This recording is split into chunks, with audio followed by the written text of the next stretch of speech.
On n'a rien à voir avec le niveau donc de l'intelligence individuelle. Vaut mieux finalement Alors avoir... justement, pour enseigner cette intelligence de façon commune, Mhm. pouvez-vous nous dire un mot alors par rapport à l'université africaine?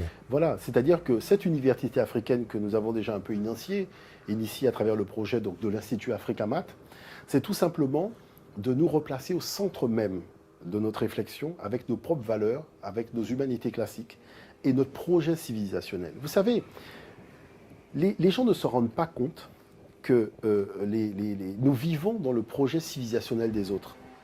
Quand vous prenez les Antillais, c'est une invention totalement du monde occidental.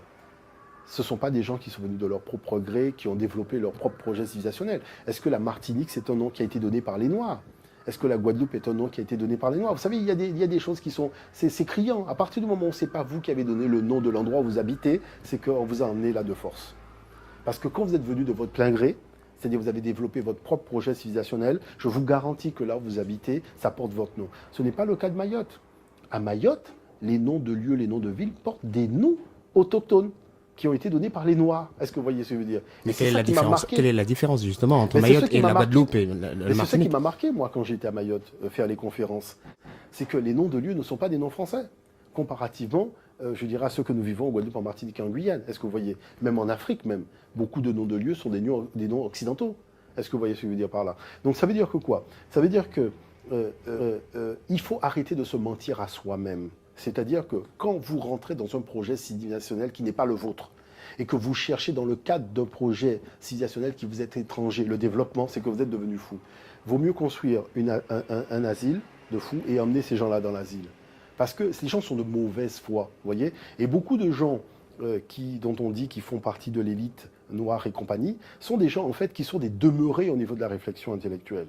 Et je ne le dis pas vraiment méchamment, je le dis tout simplement parce que je veux qu'à un moment, parce que ce sont des frères et des sœurs que nous aimons, et ce sont des frères et des frères que nous disons, vous avez, vous, en vous-même, la capacité d'aider le monde noir à sortir du problème. Mais il faut écouter votre cœur.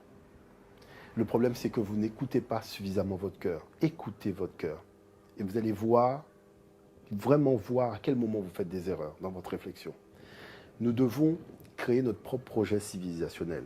C'est ce que nous appelons le projet civilisationnel Kamit. Et c'est parce que nous allons créer notre propre projet civilisationnel que nous allons pouvoir nous développer. Mais développer, ça ne veut pas dire copier l'autre. Ça veut dire que nous devons inventer notre propre définition de ce que c'est que le développement.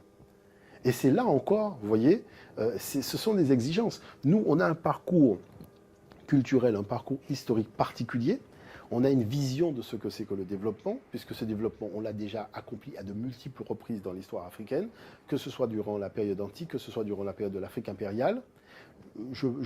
J'expliquais par exemple dans une conférence où on était avec Kalamba Sapo que quand on prend la question de Descartes, le mot de Descartes, je pense donc je suis, et qu'on dit que Descartes a introduit la modernité dans la pensée, je tiens quand même à rappeler que le texte pharaonique Comment l'existant vient à l'existence, c'est un texte qui est même plus puissant que le texte de Descartes et qui remonte à l'Antiquité africaine. Vous voyez, donc cette modernité, là, ça montre bien que l'Afrique Tire son origine. Ah oui, depuis l'Antiquité.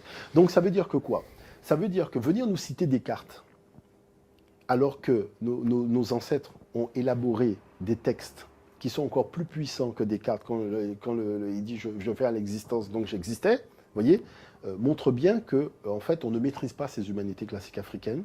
On est dans le projet civilisationnel de l'autre. On s'est complètement oublié. On est complètement perdu. Et on pense que par l'imitation, on va pouvoir se développer. Je pense qu'il faut arrêter de mentir. C'est de la même chose aussi à propos de la fraternité. Je vois des frères, des sœurs qui se battent dans le projet républicain. Bon, je dis, à un moment, il faut quand même se réveiller. Je le dis tout simplement parce que moi, j'en faisais partie aussi il y a quelques années. Mais j'avais des garde-fous. Mes garde-fous, c'était Claude Lys de la Martinique, c'était Aimé Césaire, c'était le maire de Pointe-à-Pitre, M. Bangou, avec lequel je discutais, qui me disait « mais garde quand même les yeux ouverts ». Parce que le problème fondamental, c'est quoi? Le problème fondamental, c'est que la République crée des ghettos. L'équipe de France de football est devenue un ghetto. C'est comme l'équipe de basket, c'est comme l'équipe de... Est-ce que vous voyez ce que je veux dire par là? C'est-à-dire qu'on fait grand cas d'un certain nombre de choses, alors qu'on voit bien qu'on a ghettoisé des pans d'activité, ce qui est quand même, je dirais, assez marquant. La deuxième chose, c'est qu'il y a eu la problématique de l'esclavage, dans les départements et territoires d'outre-mer. Bon, et l'essence même de cet esclavage est encore vivant. On a aboli, je dirais, les choses dans le droit, mais dans les faits, les choses sont restées telles quelles. Le pouvoir économique appartient toujours aux mêmes, la gestion des affaires, c'est toujours les mêmes. Est-ce que vous voyez ce que je veux dire? Il faut quand même arrêter à un moment de mentir aux gens. Il faut pouvoir dire la vérité de manière à faire en sorte que nous puissions créer les conditions d'une société beaucoup plus juste. Vous voyez? Est-ce que vous pensez que la démarche qu'aujourd'hui qui consiste pour les Kamites, les afrocentristes, à vouloir s'implanter, à embrasser la culture du passé, sera possible en Afrique avec les conditions que nous connaissons, notamment la France-Afrique et tout ça? Est-ce que ça va être possible? Tout peuple, aujourd'hui, est le fruit d'un passé. Donc, il est totalement faux de croire qu'on peut se développer sans ses racines. Il ne s'agit pas de se délecter du passé. Il s'agit tout simplement de prendre des matériaux qui vont nous permettre de bâtir notre conscience. Vous voyez, ce sont des matériaux qui permettent de bâtir la conscience, pour dire voilà ce que nous sommes. C'est-à-dire créer une éthique civilisationnelle. Voilà notre projet civilisationnel. Vous voyez? Et pour ça, on a besoin de nos connaissances du passé, on a besoin du patrimoine de nos ancêtres. Ce qu'il y a, je dirais, quant au fond, aujourd'hui, c'est qu'il y a une grande réflexion à mener. L'Afrique est un continent riche. L'Afrique possède 90% des richesses de la planète. Vous voyez? Et les gens qui se disent les plus amis des Africains sont ceux qui viennent voler les richesses de l'Afrique. On crée des francs CFA qui sont des monnaies de prédation. L'Afrique possède 90% des richesses de la planète, mais ne figure pas à l'Organisation mondiale du commerce, donc n'a pas la possibilité de fixer les prix de ce qu'elle possède. Donc on met les femmes africaines dans des conditions de vie précaires, et ça dans tout, du nord au sud, il faut quand même le souligner, du nord au sud, ces conditions de précarité existent d'une façon générale. Donc, aujourd'hui, je dirais avec les gens qui sont véritablement de bonne volonté, il faut trouver un terrain d'entente sur le plan de la conscience. Pourquoi ce terrain d'entente est important? Parce qu'il y a la notion de trahison. Vous voyez, c'est-à-dire, c'est pas se trahir l'un l'autre. Non, c'est trahir tout un continent, trahir ses propres ancêtres, trahir, je dirais, le sang qu'on a en soi. Est-ce que vous voyez ce que je veux dire par là? Et ça, il y a des choses que je pense qu'il faut quand même se fixer quelques limites dans les orientations que nous portons. Donc ça veut dire, en définitive, ça veut dire quoi? Ça veut dire qu'il est totalement possible de changer la donne. On peut le faire même plus vite qu'on ne peut l'imaginer. Mais ceci ne peut se faire qu'avec un certain niveau de conscience, qu'avec un certain niveau de connaissance, un niveau de lecture de ce que c'est que le monde. Le monde est un monde aujourd'hui de prédation, est un monde en compétition. Le problème de ce monde, c'est que l'Afrique concentre 90% des richesses de la planète. Voilà pourquoi, de tous les êtres humains, l'Africain, le noir en particulier, c'est celui qui subit le plus de pression. Si nous n'avions pas autant de richesses, nous n'aurions pas eu autant de pression. On a de la pression sociale, on a de la pression politique, on a de la pression militaire, on a de la pression économique, on a la pression au niveau de la littérature, pression intellectuelle, pression spirituelle.